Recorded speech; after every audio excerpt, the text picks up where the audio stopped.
Good evening, everyone. Thank you for joining us again here tonight. I plan to try and cover three topics here tonight. Going to move through them relatively quickly. We want to make sure that we leave plenty of room for questions at the end. And to kind of to begin, one really quick update. We've heard from some Android users that they cannot find the Atlas portal on their phone, but that should be fixed now. So hopefully, next time you log in there, you can select the portal. But if not, please let us know.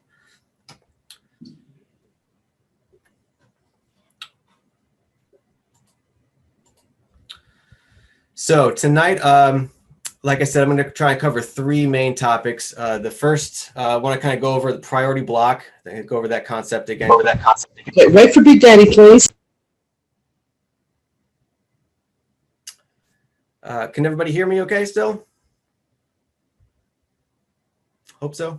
All right, I'll keep going. Secondly, go over behavior codes.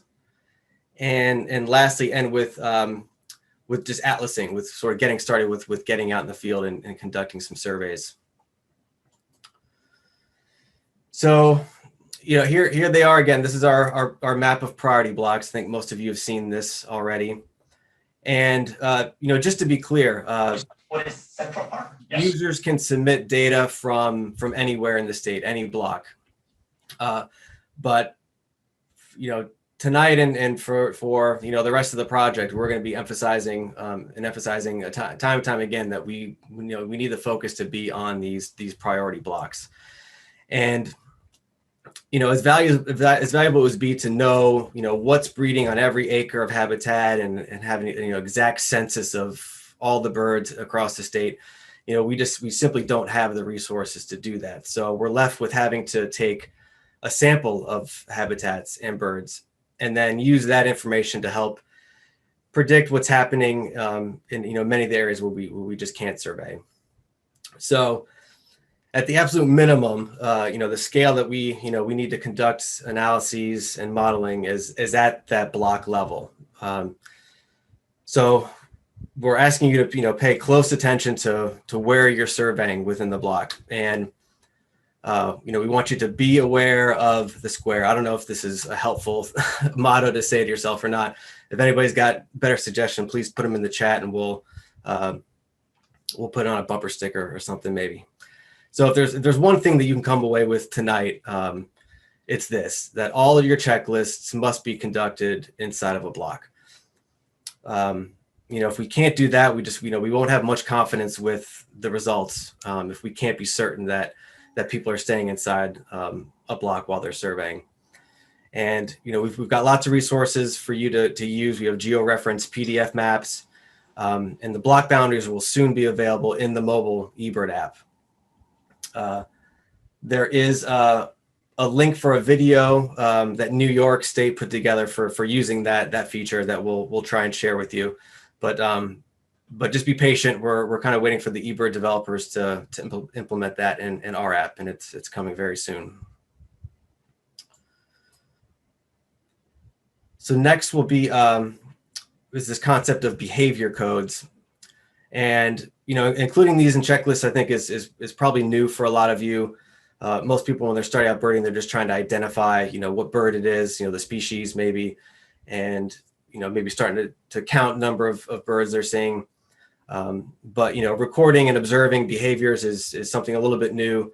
But we do really want to emphasize that this is really valuable information that we want people to be collecting. And the kind of the core concepts behind doing this is we want you to record what you're observing in the field. And if you have any doubt as to kind of what you're seeing and maybe what it means in the context of sort of the bird world, how does it fit into that species life history and its breeding cycle? Use comments. You can comment for the checklist as a whole, but you can also put individual comments for each species. So put some comments in there as the Atlas team is reviewing.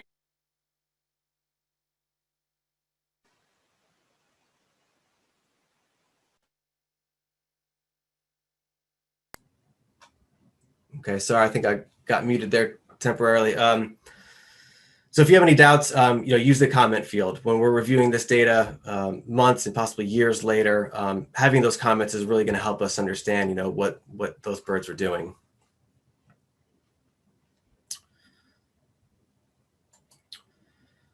So we have access to this this kind of illustrated guide to breeding codes, and this was put together by the New York Atlas, and they're just starting their second year of their bird atlas.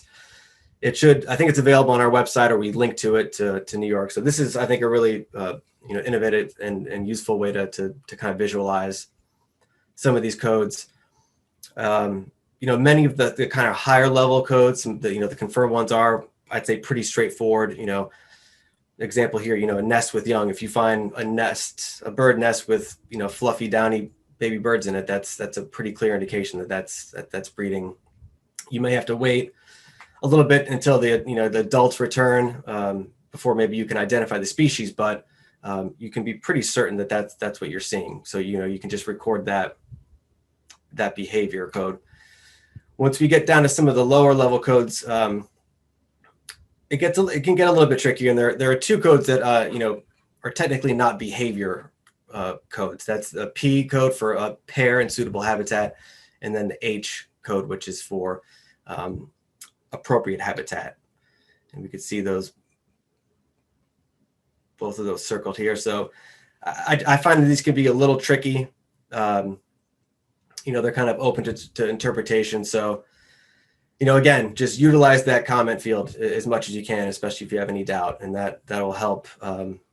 Hopefully that'll help make it easier for you to start, recording these behaviors, and then easier for us on the, the back end when we're reviewing the data.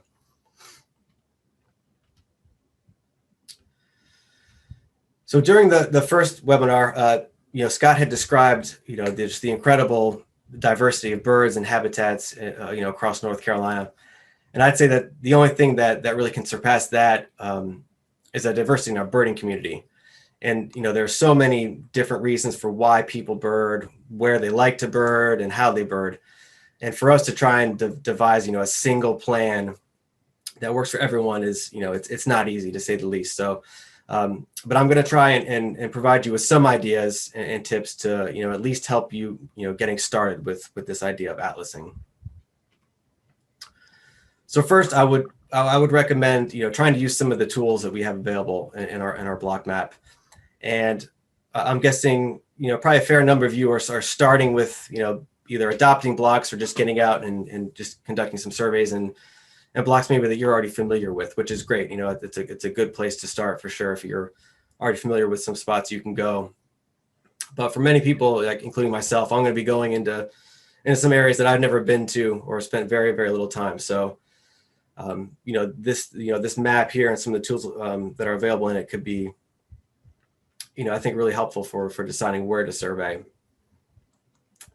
So for this example, this is a block where there's no public land. We have a layer that you can click on here to show you where.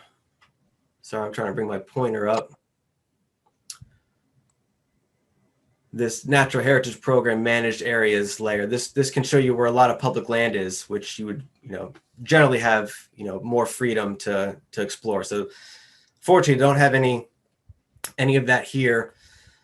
So I would be limited to surveying from the roadsides, which is fine. We don't want to be trespassing, and there's still a lot you can observe from roadsides. So I would probably start by turning on the streams surface water layer here, and maybe just stop to survey where a stream or creek is crossing over a road. That could be a good place to observe some birds. I'm a big fan of loggerhead shrikes, and I'm in Eastern North Carolina, so I'm going to want to key in on some open habitats to try and detect some loggerhead shrikes. And one thing I think is kind of important noting here is that if I were to be out surveying and I would happen to find a loggerhead shrike nest down here in the southeast part of the block, this block would be labeled as confirmed breeding for loggerhead shrikes. And And generally, especially in the past for atlases that were conducted, many decades ago, that was the best you could really do. Just that block would get categorized as being, a confirmed breeding for shrikes. And that is still really valuable to know. But, maybe later that day or a week or two later, I would be out, say, surveying up in the northern part. If I were to find another shrike nest, just kind of stumbled upon it, I would want to stop and do another survey there so that we can capture that other data point, that other nest site. And that just gives, our partners, those of us that are going to be working with this data, just, a much richer data set that we've now, not only confirmed nesting happened in the block, but now we've got multiple nest sites occurring in here. And, just to be clear, once you confirm a species, you don't necessarily need to continue targeting and exerting a lot of effort looking for those additional sightings. But just trying to make the point that if you happen to be out surveying and you start seeing these things occurring elsewhere, it's relatively quick and easy to go ahead and record that data. And so we think that's an important thing to do. Next, I would maybe want to go and turn on, we've got these several layers that display habitat. This is a national land cover data set. And I see here that this kind of lightly shaded blue here is some woody wetlands. So I may want to spend some time in there. That could be some really, rich bird diversity in there.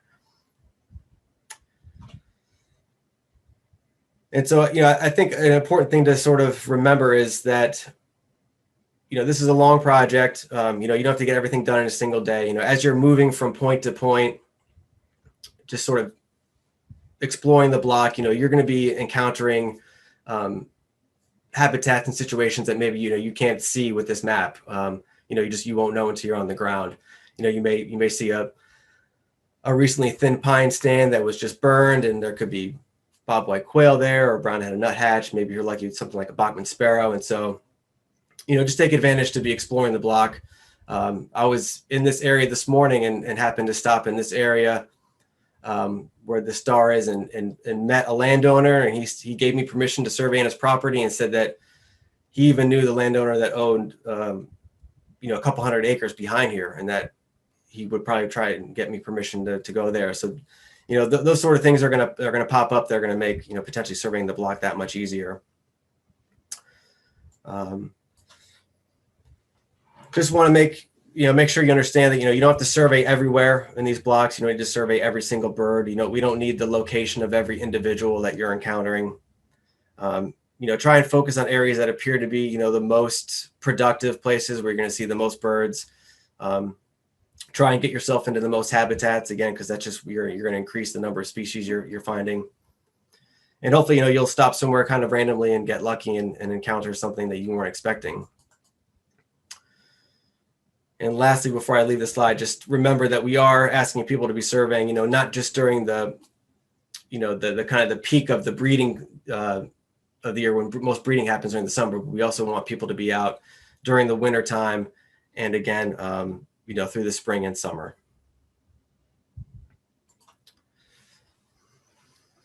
So I'll also kind of quickly add that our handbook will be released on our website really soon. And there is an appendix for what we're considering to be rare species. And, these are species that are, species of greatest conservation need, ones that, we have a high conservation interest in. And many of our partner organizations for the project are interested in them as well. And they do require precise locations to track the status of these birds. So, we'd like to try and get, the best information we can for them. And, the way we're recommending this is that when you're out surveying, if you happen to encounter one of these species, that, the best thing to do would be just to start a new stationary checklist at that site of encounter so that we get the most precise location, ideally some habitat associations with that individual. If you're able to, get a photo, that'd be great also, or some kind of vocal recording. We know that can be tough to do. And then again, just with that comment list, that comment section in eBird, just to note any characteristics of habitat or behavior of the bird that can help us just verify the accuracy of that.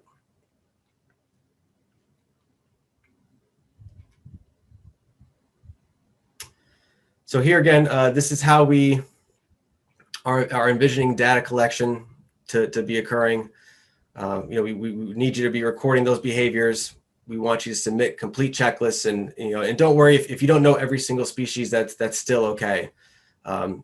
If sometimes just a really small songbird flies by us really quickly, you can categorize that as just a passerine species. Or if you know that it's a sparrow but you're not 100% certain on the ID, you can label that as just a sparrow species.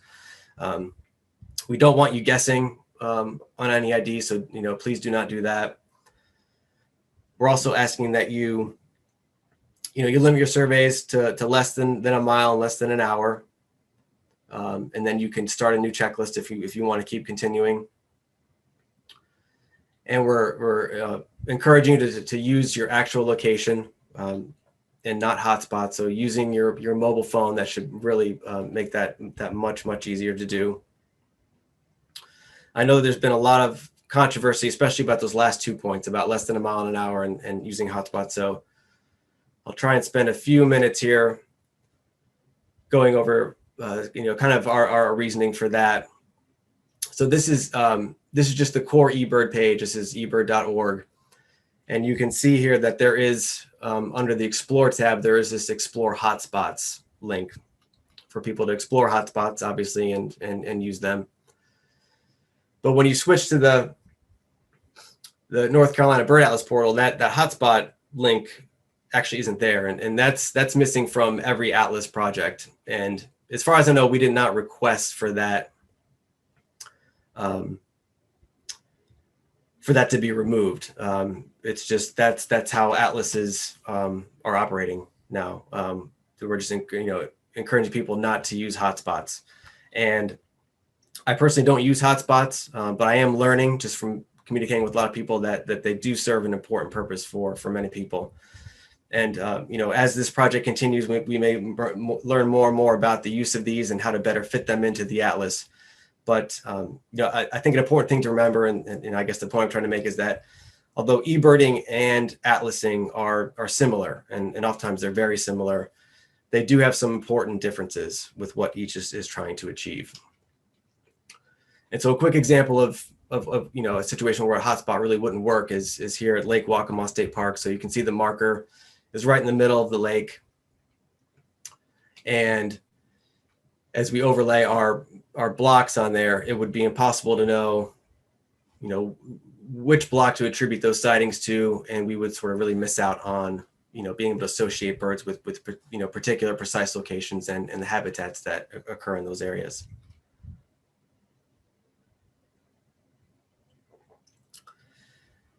So I'm kind of winding down here, but I did want to just take a little bit more time to kind of talk about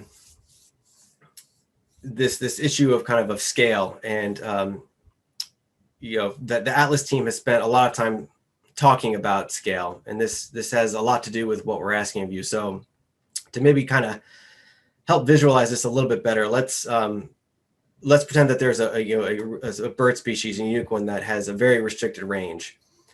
And so at this scale, it's incredibly useful to know that it occurs only in North Carolina. But most people would want to, they wouldn't be quite satisfied with that. They would want to take it one step further and know more. So we might ask ourselves, well, what ecoregion does it occur in North Carolina? But even that itself is kind of coarse. So, we wouldn't maybe be able to isolate it to the coastal plain. And let's say that it's some type of shorebird. So we may want to know what counties in the coastal plain it occurs in. But many of these counties wouldn't have a shorebird. So we wouldn't, this map would likely vastly overestimate its distribution and very likely the numbers of birds. So we could continue to narrow it down even farther by just saying, okay, well, let's, we can look at the coastal counties. But again, we still, oftentimes we need to go further because there's just, a number of conservation questions that we're trying to answer to help conserve these species. And we may need to know, well, what barrier islands is it on, and where specifically on those barrier islands do they birds nest? And so our hope and our goal with this atlas is to learn more than we do now about as many species as we can, and really try and help fill in a lot of these knowledge gaps that we have for many species as best as we can. So hopefully that helps answer some questions and clarify some things. Hopefully it will create some new questions that we can help try and answer to get you involved in the Atlas. And we very much want to bring as many of you as we can along on this journey, and we want to make sure that your love and appreciation for birds remains fully intact throughout this whole process, and ideally have it grow throughout the life of the project. For some, hearing the words like protocols and statistical modeling and that sort of thing are great. But for others, it can be a real turnoff. So if at any point you feel that, we've asked too much of you, or that you're beginning to lose interest or enjoyment of birding, then, by all means, take a step back. You can take a break. Hopefully you can return to atlasing and continue to contribute to the project, and just know that it's your involvement is very much appreciated. So with that, I will hand it off to Chris, who I think is going to introduce some of our regional coordinators. Yes, thank you, John. Good evening, everyone. Thanks again for joining us. As you know, we're entering the spring season of our first year of our Bird Atlas. We are still building our team to assist you with all of your questions. We're trying to make sure that we are responsive as possible. So we are creating that team. If you are interested in joining the Bird Atlas team as a regional coordinator, please send me an email at coordinator@ncbirdatlas.org. We currently have 10 regional coordinators, and several of them are on the call with us tonight. In District 1, which is the northeastern part of the state, is Sarah Toner. In District 2, below that, is the Christine Stroughton-Root. We don't have anyone in Districts 3 or 4 yet, but we're diligently working on trying to get those filled. District 5 is Heather Russell. 6 is Ellen Wisner. 7 is Guy McCrane. Also in 7, part of that team is Terry Sharon. In District 8, in the mountains, is John Caving and his team. In District 9, we have Mike Resch, Rebecca LeBlue, and Pam Torlina. So again, we'll put those people and their contact information on the ncbirdatlas.org under the Our Team page. If you have questions, wanting to know which region they are in, which region you are in, and who to contact, their emails will be on there, and they're going to start responding back to those emails probably the end of this week or beginning of next week. And if you are interested in joining the regional coordination team, please reach out to me and let me know.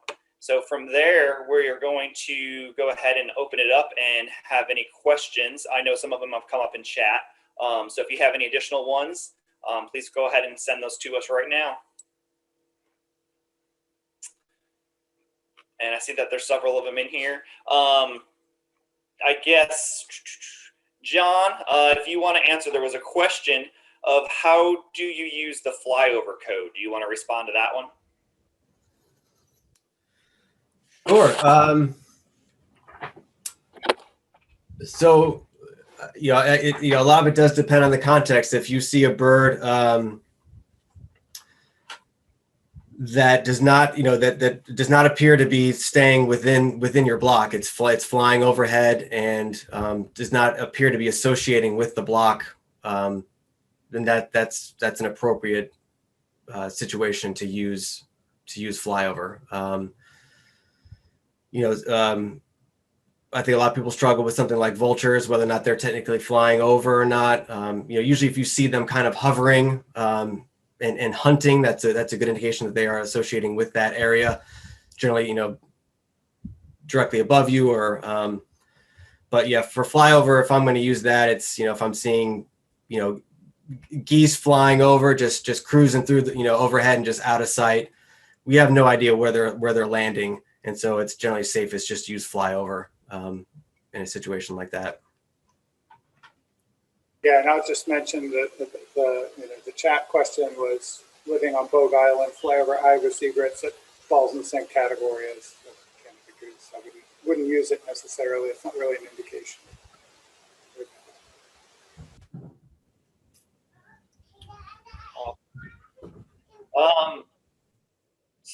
our next question, I guess it's coming to either Scott or John, whichever you would prefer. Can you, data outside of the priority blocks, can you talk a little bit about, the questions are whether or not that data is useful? Yeah, definitely. We're going to use every bit of data we can get our hands on. The priority blocks are our emphasis again, because we need to have a uniform coverage across the whole state, and ideally as uniform of effort across all those blocks. That just allows us to be able to interpret the information so much more easily. If somebody spends 100 hours in block A and then someone else spends 10 hours in block B, you'd expect block A to have many more species, but you can't tell if that's just because they spent more time there or if there's really a much richer diversity of birds there. So that's why we're trying to even things out as best we can. But we understand that people are still going to bird in non-priority blocks. My very first checklist was in a non-priority block. I knew there was a bald eagle nest near my house, so I went there and I just wanted to confirm that. And so yeah, we're going to use as much as we can.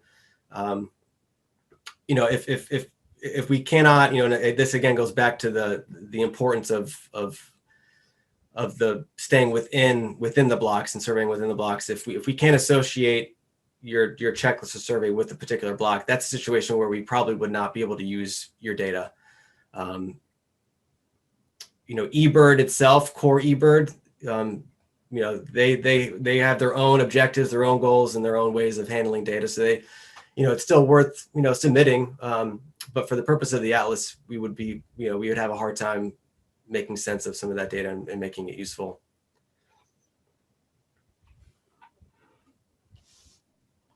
Awesome. There's a question there I'll answer. I saw in the chat there. Is there an email distribution list for recruiting people to bird in specific blocks yet? There's not, but you can reach out. Soon we will have the emails for the regional coordinators available on the website, and you'll be able to talk to them about, they'll be the sort of point people for making sure we're covering all the priority blocks within that in that region. So I think that's your best bet for figuring out the priorities for a particular area of the state.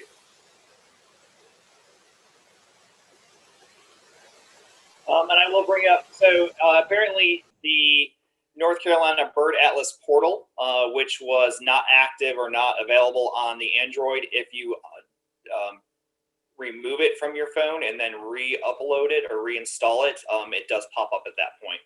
You also want to make sure you have the latest version, and that will be helpful. John, there is a question on, and I just lost my page. Can you talk about the singing code? So if they are, sorry, I'm trying to find my question. So can you talk a little bit about the singing code? What if the birds are always singing compared to when they would be singing, or what's the difference between a song and a call, and how would you code that? So, yeah, song can apply to species, it can apply to woodpecker drumming or owl hooting. That does technically qualify as a song. If you hear something like a crow, they're not songbirds. They don't really have that capability. So you don't, as far as I know, I don't classify that vocalization as a song. So if you're only seeing or hearing a crow calling, it's just gets an observation classification or behavior code. So the question was specific. Sorry, I did find it. It says, please talk more about the singing bird code for birds that sing year round and call rather than sing. And I think that helped answer that question. Yeah, and I mean, for birds that sing year round. So again, we're trying to make this hopefully as easy for everybody. So if you hear a bird singing, then just classify it as singing. We're not asking you to necessarily interpret the meaning of what that song could represent. If you would like to add in your comments something that could contribute to that understanding of what that may mean, based on your location or the time of the year, we would appreciate that. But at this point, we're not making it necessary. Hopefully, it'll get people in the habit of just sort of using the coding system, just coding it as singing, and being able to sort of move on and continue to observe other birds in that area, or just focus their attention somewhere else. One thing we are working with eBird for, people have questions about how do you know if you stay within your priority block. We are trying to upload our priority block onto the North Carolina the bird portal. So if you were to click on your location within the app itself, the boundary should show up. So we're trying to get that uploaded and that fixed. So when you are in the priority block, you'll actually know the boundaries for that. That is something that's coming up. The next question is, and I think real quickly, it'll show you any block that you're in. I believe it's not going to be just, it'll be the entire grid. So even if you are surveying in a non-priority block, still keep your checklists to within that non-priority block. Don't be crossing back and forth in between priority, non-priority. If you do need to do it, just stop your checklist and start a new one once you get into the other block. And I mentioned the features there just without the block. I didn't know this before this, but in the eBird app, if you click on, you see at the top when you're creating, after you've started a checklist, it'll have like the time, and then it says miles, like if you're walking, and then other information. If you tap on the miles, it'll show you the map of where you are, and that works right now. But we're just trying to get the blocks on top of that map. So you can see how that works now on the app already. Scott, while you're there, so the question is, what is the time limit for completing all hours needed for a priority block that you're responsible for? There was some confusion over whether this was 20 hours in the first year or over the entire 5 years of the Atlas. Yeah, it's 20 hours over the entire 5 years of the Atlas. We would hopefully have people try and do it within 1 or 2 years, but if that, we understand that might not be possible for getting 20 hours with that block. But yeah, you have the whole 5 years to do 20 hours. It's not 20 hours within. And we are asking people to survey during the winter time, so there's a little bit more than 20 hours. Most breeding bird atlases that you may be familiar with are only done during. Most of the effort is in the summertime, and so they're trying to get people to fit most of those hours in this maybe the spring and the summer, and that's 20. So we're doing that, but then we're also adding this winter component because we have so many species wintering in North Carolina. So we're asking people to also, and it depends on the block, depends on how many habitats, roughly 10, but there's flexibility there depending on where you are. And trying to get visits, trying to stagger your visits throughout the winter and throughout the spring and summer, so that we're able to sort of document as much of the life cycle of these birds as possible. Looks like there's some other related questions in the chat. So it doesn't have to be limited to 20 hours. In fact, if you have time to do more, please do more within the block. One of the other things we're aiming for in terms of completing a block would be having at least 50% of the birds identified in that block as being confirmed breeders, so that we would expect breeding in that block. So that's for the breeding side, of course, and we're not going to limit the wintering time either. So yeah, definitely bird as much as you want in those. I think I saw some other related questions there. Will the app automatically tally the hours? No, it doesn't for the block, but you can go on our portal and superatlas.org, and there's a link there for effort map. You click on that, you can see where people have already collected data. You can actually click on the block and it'll show you all the species and their breeding codes that have been logged in that block already. So at our portal, there's a link for effort block, effort map down there, so you can see that. And that is different than the block map that you use to sign up. These are two different maps, unfortunately. All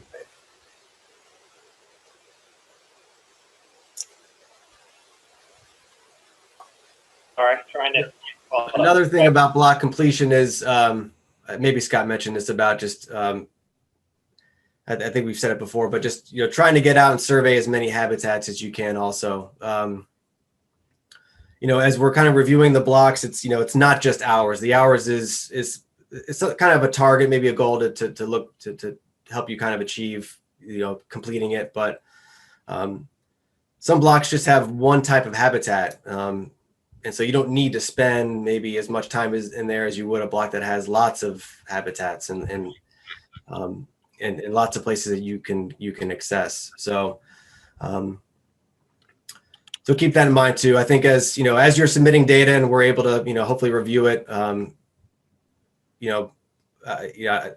like to say we can try and help you sort of work through what places maybe you still need to visit and maybe some species maybe I didn't think of that maybe you should try and pay attention to. So just let us know how we can help, and we'll try our best to help guide you through it. Couple of questions coming into me. Can either one of you, it doesn't either one that would prefer, how would you create checklists if you went out with someone else? So you and your sibling, you and your spouse, you and one of your kids went out and went e-birding. How would you like them to record that? Should one of them be on the portal? Should one of them be on eBird? Do they each submit checklists? How would you like them to handle that? So you can share checklists in eBird. So whoever is in your party, it could be more than one person. Everybody would have access to that checklist that was created.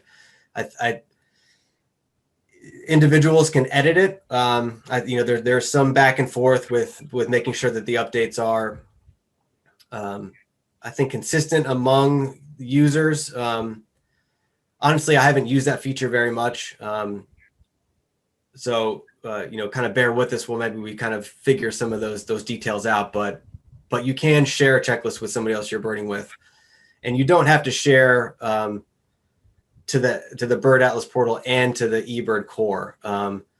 Any data that's coming into the NC Bird Atlas portal is going to the larger eBird effort. So it's available for everybody. Our portal is largely due to, it's a big filter for us to help manage the data and be able to display some of the data in real time for you all. So that's kind of one of the main reasons for having that.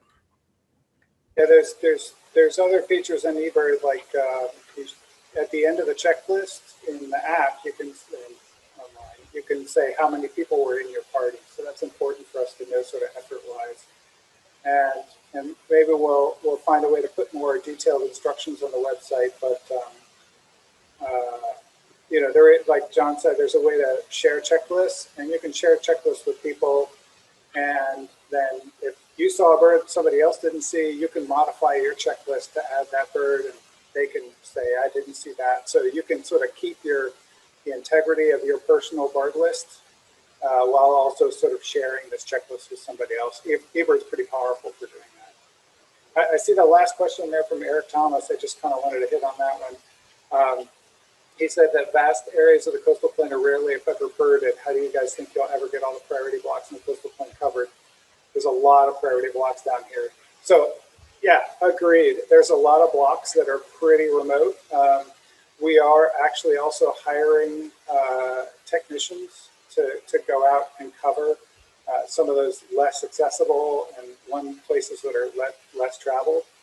But we'd like to rely on volunteers to do as much of that work as possible, because those technicians, those annual technicians, will also be doing sort of more structured point count data collection, and we want them to do that as well. So we're kind of augmenting all this vast volunteer data with some more precise data from skilled technicians every year. So every year we'll be hiring folks to work for 3 months to go do that kind of work. Yeah, perfect. Definitely. Yeah, if you're able to, go to those priority blocks. Yeah, there's no restriction on going to any of those blocks. Please. The more that volunteer data we can get from those, the less those other folks have to spend doing like regular atlasing in those blocks, and they can spend more time doing those point counts you're talking about.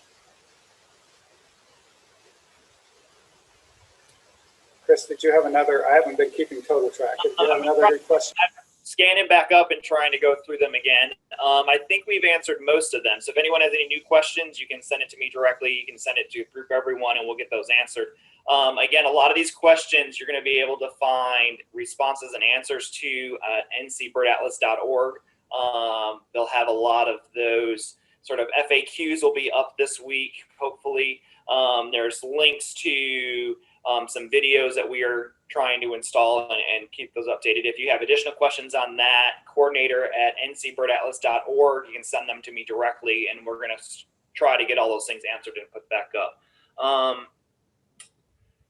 I think we're good up to what I've seen so far. I did just see one in there that was about changing the portal on eBird. It was answered. And yeah, that we have instructions on the website for changing it when you're in the app. We can work on getting instructions for online. You can actually also, if you're in your checklist, I don't know if I should try and share my screen. I don't have a good one queued up right now, but you can go into your checklist that you've already collected like earlier on in the year and change the portal from eBird to the Atlas portal. And so maybe we'll put some more of those more detailed instructions on that on the website. I don't have it queued up right now, but looks like somebody also had a question about night visits.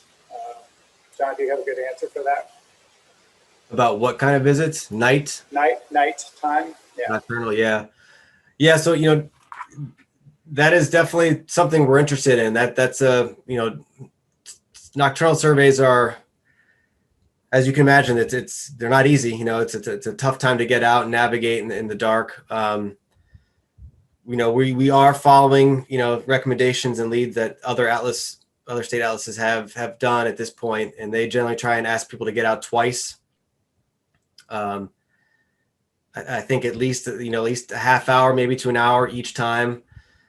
Maybe stagger them so that you can get some the night jars, more in the summertime. Possibly some of the rails, and then some of the owls a little bit earlier in the year. So some of those more species specific protocols, we're still trying to find out the best way to implement them in a way that will be achievable for people to participate with, and we can try and learn more about these species. But yeah, for sure the app will detect, if you're using the app in the field, it'll classify it as being a night survey based on the time. So it makes it a little bit easier. And be safe. Make sure you're not surveying from busy roads at night. I see somebody asking about using, at what point in the year should we start using the H code? And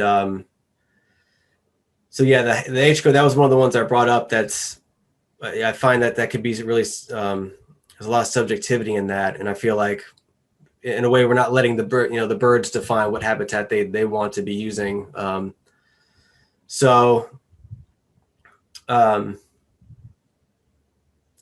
Yeah, fortunately, I don't know if I have a really good answer for when to use that one, other than just to say to again, I feel like a broken record, but keep using that comments field.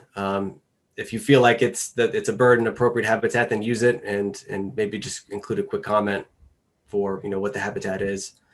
But I know from my experience, I've found birds that in areas that typically wouldn't be classically what they're associated with, and they were still breeding in it. So, that sort of stuff, we're interested in learning more about, birds' ability to adapt to maybe some new or different environments. So, and then it's also asking, should we use codes on birds that don't breed in North Carolina? So again, just use the code, record what you're observing. If it's a bird that doesn't regularly breed here, we'll filter that out if we don't have any additional evidence that it stayed to breed. So, just go ahead and slap a code on it.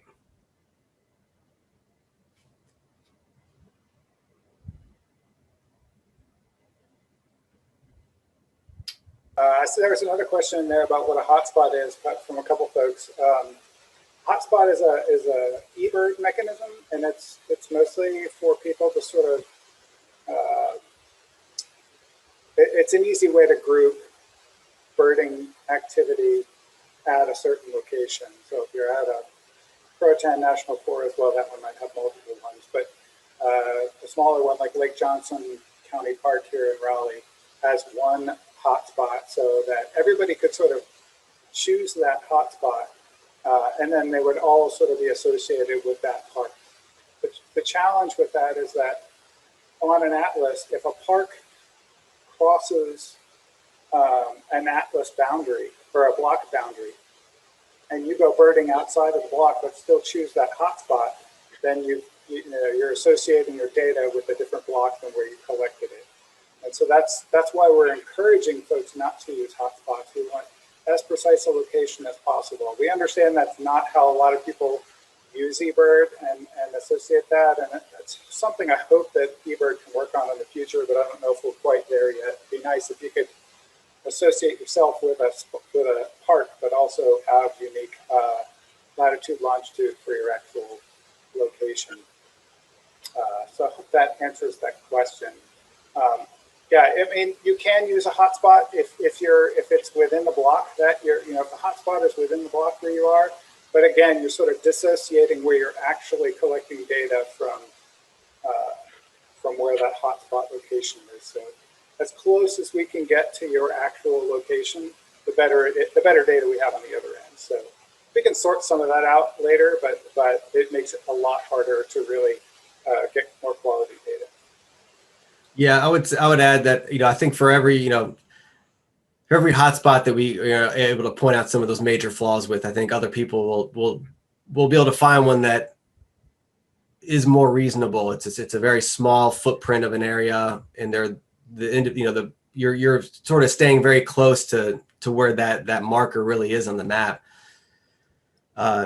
It's tough for us to account for every single situation. So I think you need to use your best judgment in some of these situations. Just be aware though that as we're sort of compiling this data and reviewing it, if we can't be certain that of where you actually were birding, it just limit us significantly. Again, there are differences between e-birding and atlasing. There's also a lot of similarities. So just depending on what your what your personal objectives are for that day, I guess take that into account also. So our next question, if you don't mind answering this one, came in by direct message. Can you code by ear? So if you identify the bird's call or chirp, can you code it, and do you code it as a breeding code in your observation, or just that you observed it? You can bird by ear. So if you hear a bird singing and you don't see it, you can still record that species and label it with the singing behavior code. Yes. Thank you. There was another question there about this question earlier about how do we know what birds are expected in a block. One block completion requirement is 50% with confirmed breeding codes. Yeah, you probably won't know. So first of all, a statement about what block completion is. We won't be deciding whether a block is completed during the season. We usually, it's not, as I think John mentioned earlier, it's not a hard and fast rule. We want to look at each priority block individually to sort of evaluate like how well has it been covered. And so that block completion mark will probably happen after the big humps in our data collection, whether it's the breeding or the wintering side of things. So So there's that. So you won't be able to see like in May or June, like, oh, we completed this block. Unfortunately, we're not going to be that quick with it. So there are some tools in eBird to see like what the expected species are for that particular block. In fact, if you go to a particular hotspot, you can actually see a bird list in there, or a sort of histogram of when to expect birds. So you might know about that already. So that would give you an idea. I believe you can generate those on a county level as well, but not for a block. No. So that's kind of an answer to your question. I guess the answer is you won't really know exactly how many are there. I think the specific goal is to have 50% with confirmed breeding codes of the number of species that were detected in that block. So, if there's 20, 10. So not necessarily the ones we expect in that block. I think I've gotten that right. Right, John? Just to make sure. I'm sorry, what was it? Oh, that's all right. Questions. That's all right. I'm pretty sure I got it right. So, let's see. There was another one up here.